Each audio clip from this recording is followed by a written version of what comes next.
In the late 1990s, the region of Galicia, Spain, set out to create a cultural attraction, something to draw people from all over the world to this oft overlooked part of the country.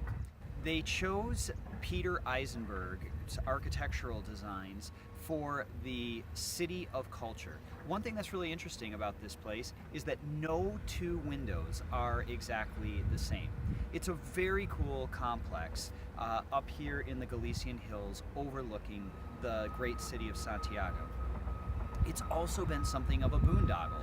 The costs have mushroomed way beyond what anybody expected them to be. I think the original plans were somewhere around $150 million, and the construction stopped in 2013 after hitting $500 million. The large art museum and concert hall were never completed. It is a beautiful complex nonetheless. Let's talk about some things to keep in mind in terms of volatility in the upcoming days. One is that VVIX has fallen below 90.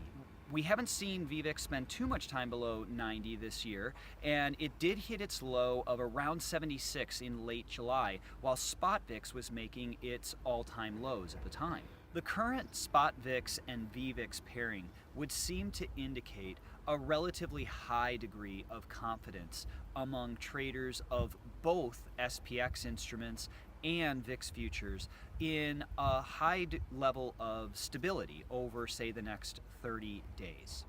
Another thing to keep an eye on this week, retail sales. Last week we saw a crush in the VIX accompanied by a sharp increase in the S&P 500.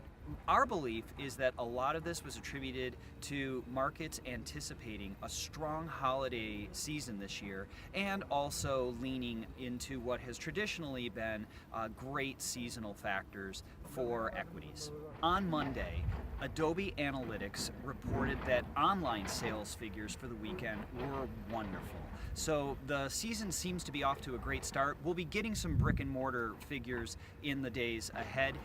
We think that some optionality here may be potentially valuable.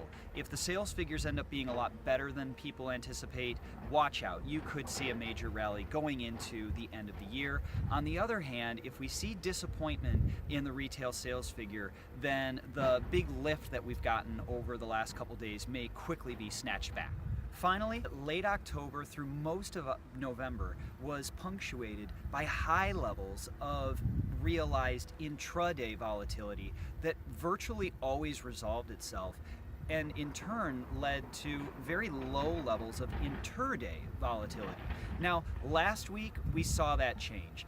We really didn't see much market action, which is pretty normal for a holiday period like Thanksgiving. It's going to be interesting to see what pattern of flow the intraday versus interday volatility takes on in the days and weeks ahead, say maybe over the next 2 weeks.